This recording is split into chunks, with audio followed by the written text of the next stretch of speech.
Alright guys, hello. I had this vision for what I wanted to do, so I'm gonna do one of those blowout pours, but I'm gonna put a little bit more intention behind where I put the colors. And then once it dries, depending on the look, I may go in with some brushwork and highlight some areas and add some lines like I did in the big metallic and black pour. I'm so excited about this. You guys won't be able to see it here. Maybe afterwards I can show you. I made a cobalt metallic blue, basically. It's one of my favorite colors from Artist but I wanted to see if I could make something similar. So I took phthalo blue and then blue-green from Amsterdam, and I mixed that with silver, and I got this beautiful metallic color. So I'm using a bunch of colors: blue-green, sky blue, white, phthalo blue, and this beautiful green, kind of not seafoamy, it's a little bit darker than that, but I mixed this color together as well from a phthalo green and some white. So I envision it coming up as kind of not a crashing wave, but something right here, more solid colors here at the bottom, and then maybe a little bit of white right here, and then kind of cresting over. So I'll put my white down, I guess, first. I'm just checking all my consistencies. Looks pretty good. So I think I'll put my white down first. I did go ahead and paint the canvas. So I think my focal point, you know, for composition, there's a thing called the rule of thirds, where you split the canvas off into thirds, both ways, and kind of the intersecting points can be focal points. So I'm gonna have one of my, and I used that in the abstract piece that I did with the balloon smashes, I used the rule of thirds. So I think I'm gonna start kind of right over here with the cresting part and come across. So I'm gonna do a little bit of blue, a little bit, right? Yeah, okay. Right there.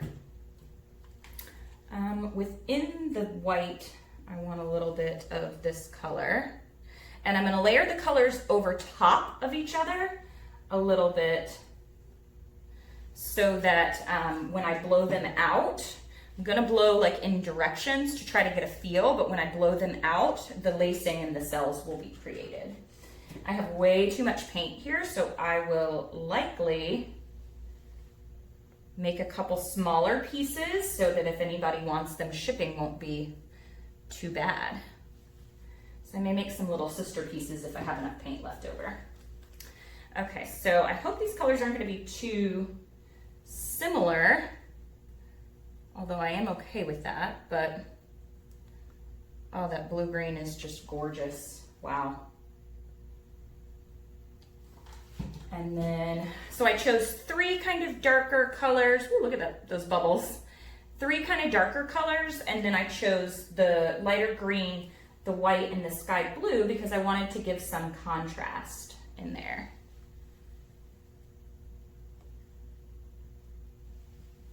And this will likely be plenty of paint, I think. So I'll just cover my white in right there. I painted my sides already so that I wouldn't have to worry about blowing, you know, all the paint over and covering them. I highly recommend you guys try that. Oh, I'm already getting like gorgeous cells in here. Okay, geez.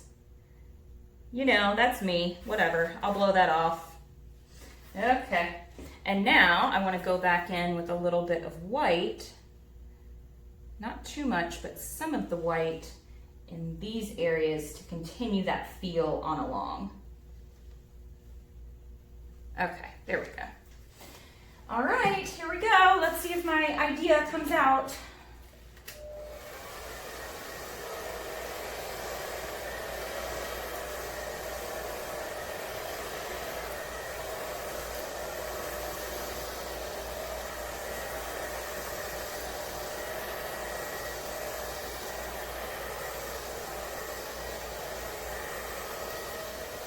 I put way too much paint on here as I was talking to you guys.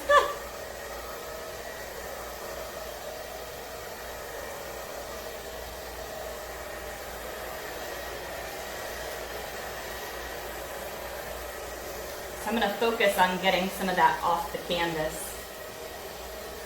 And then, oh my God, that's beautiful. Oh my gosh, it's beautiful. And then what I'm gonna do is, I think probably I'll scrape my table and I can make a whole new color. If you guys ever have that you like, if it's a color combination that won't go to a muddy color, you can always take what's on your table and scrape it off and mix it up, and you'll have a pretty new color that you can use in your next pour.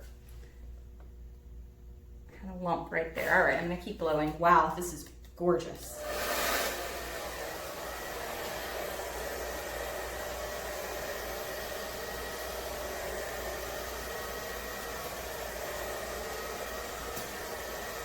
Had way too much paint. That makes me sad.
Okay, well, if you guys stuck around this long,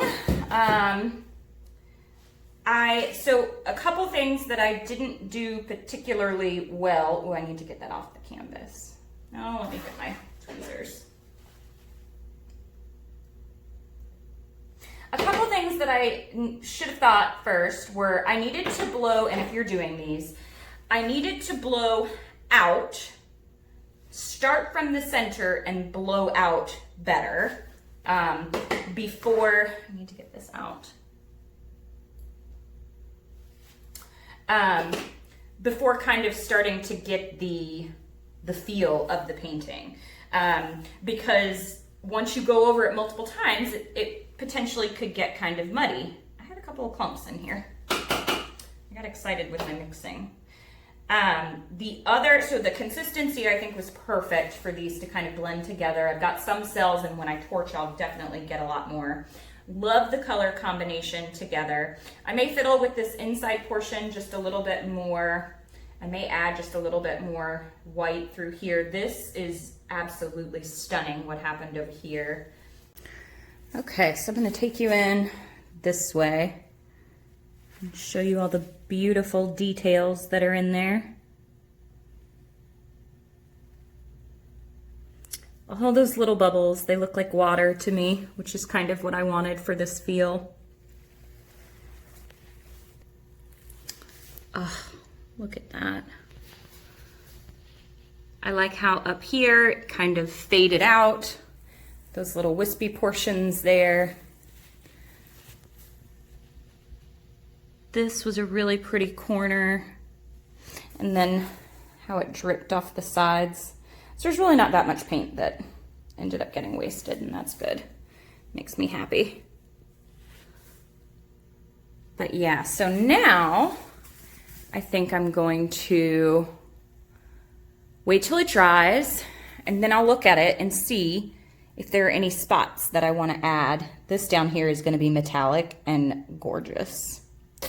All right, you guys, so let's see what happens. You'll either see the dried result or you will see me adding some details. All right, guys, I'm actually really excited because I got these Arteza brush pens. They come in like this huge pack with all these different colors. I think it was like 96 colors, but they're water-based inks. And I am going to see if I can highlight some of these areas with them because they're translucent and they'll lay over the colors really pretty.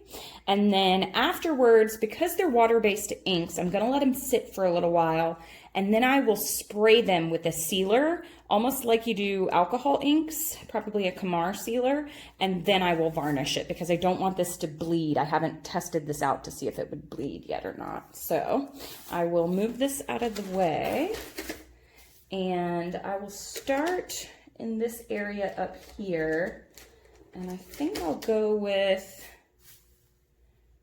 it says electric blue, but it's like this really pretty color. So let's see what color it comes out as. So I'm just gonna come in here with some little areas.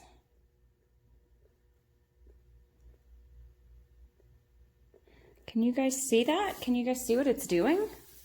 It's just shading this area to a beautiful color, which is really, really cool. This is actually really soothing to do.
So the difference is very subtle.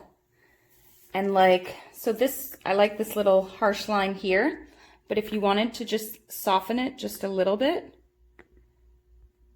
you could just wet your finger and rub it on down and soften that line right up.